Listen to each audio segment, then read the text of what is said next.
एक बार बहुत बड़ा बुद्ध के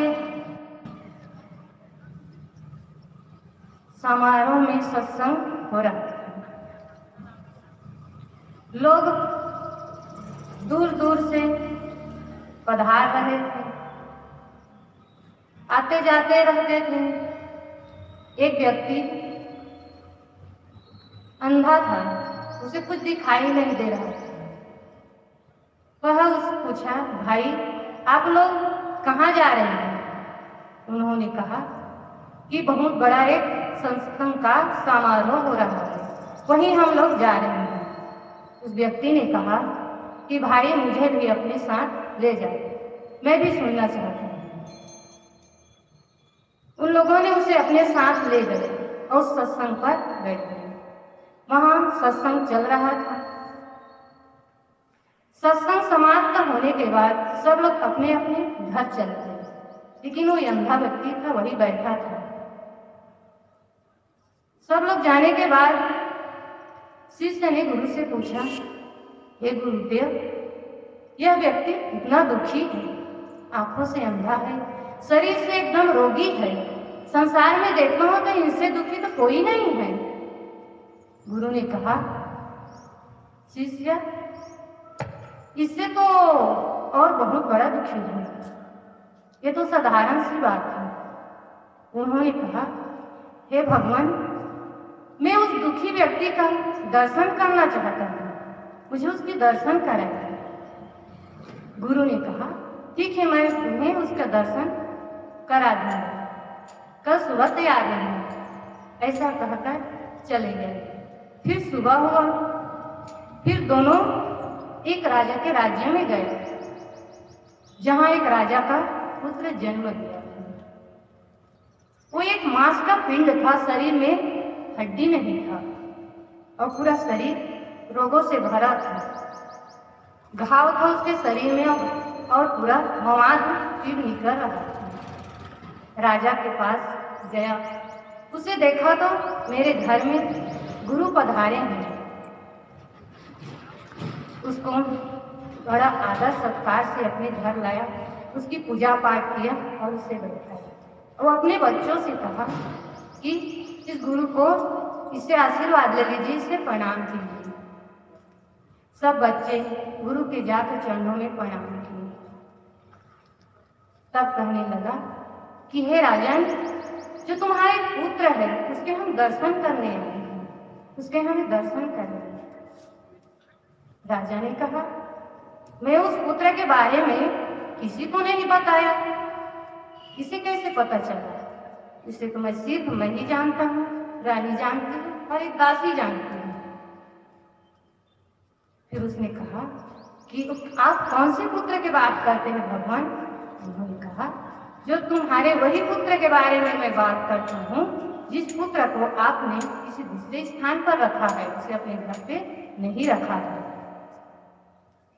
उसको ज्ञात हो गया कि तो सिद्ध पुरुष है, इसे उस पुत्र के बारे में सब कुछ पता है। उन्होंने कहा, ठीक है, मैं आपको इसके बारे में अवश्य बताऊंगा। उन्होंने कहा, ठीक है, जब भोजन का समय होगा तो मैं आपको उसका दर्शन अवश्य करा दूंगा। जब समय हुआ भोजन का तो गुरु, शिष्य और राजा और दासी चारों मिलकर उस बच्चे को देखने के लिए गए। जब दरवाजे पर पहुंचा तब कहा कि हे भगवान, आप अपने नाक को गमछे से बांध दीजिए। फिर दोनों ने अपने नाक को गमछे से बांध दिया। अब जब कमरे में अंदर गया तो देखा कि उस बच्चे एक मांस का पिंड था, घाव और पीप मांस से भरा था। जब बच्चे को खाना खिलाया तो खाना तो खाए, लेकिन शरीर से उसकी मवाद तुरंत बाहर निकल रहा, एकदम शरीर से बदबू निकल रहा था, नाक से सहा नहीं जा रहा था। सब वो लोग जब बाहर निकले और आए तब गुरु से शिष्य ने कहा, हे भगवान,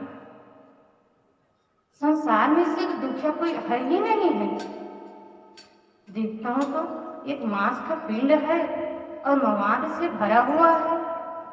तब कहा कि जानते हो वो बालक कौन है?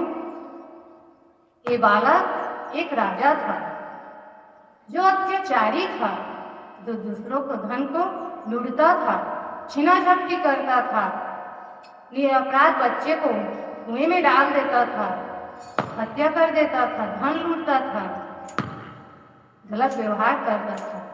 इसी का इसे सजा मिला, इसे जन्म लिया तो एक मांस का पिंड लिया। ऐसे भी है, जैसे हम कर्म गलत करते हैं तो उसका हमारा फल अवश्य मिलता है, किसी न किसी रूप में अवश्य हमें मिलता है। जैसा हम कर्म करते हैं वैसा हमको फल मिलता है। इसलिए सदगुरु कबीर साहब ने कहा है कि कबीर कमाए आपने निष्फल कभी न जाए, बोया पेड़ बबूल का आम कहाँ से खाए। जैसा हम कर्म करते हैं, यदि हम शुभ कर्म करेंगे तो शुभ फल मिलेगा, यदि हम अशुभ कर्म करेंगे तो अशुभ फल मिलेगा। यदि हम अशुभ कर्म करके हम शुभ फल की आशा करेंगे तो यह नहीं मिलेगा। हम जैसा कर्म करेंगे वैसा हमें फल मिलेंगे। यदि हम खेत में धान लगाए हैं और कहेंगे हम गेहूं काटेंगे तो यह कभी नहीं हो सकता। हम खेत में चना बोए हैं और कहेंगे हम उसमें धान काटेंगे तो यह कभी नहीं हो सकता। वैसे जैसे हम आम का पेड़ लगाए हैं, नहीं, जैसे हम बबूल का पेड़ लगाए हैं और आम खाएंगे कि क्या आशा करेंगे तो कभी नहीं हो सकता है। कितने पुजारी लोग कहते हैं कि आप पूजा करो, पाठ करो, दान करो, दक्षिणा करो और निरपराध पशु की हत्या करो तो पाप कटेगा, यह कभी करने वाला नहीं है। इसलिए सदगुरु कबीर साहब जी कहा है कि आपन कर्म में तो जाई कर्म का लिखा मिटे, कर्म का लिखा मिटे से जो युग कोटि सिरानी। यदि हम कर्म करते हैं तो उसका हमें फल जरूर मिलेगा। कोई करोड़ कुरान सुन लो या करोड़ों दान कर लो, इसका हमें फल मिलेगा नहीं।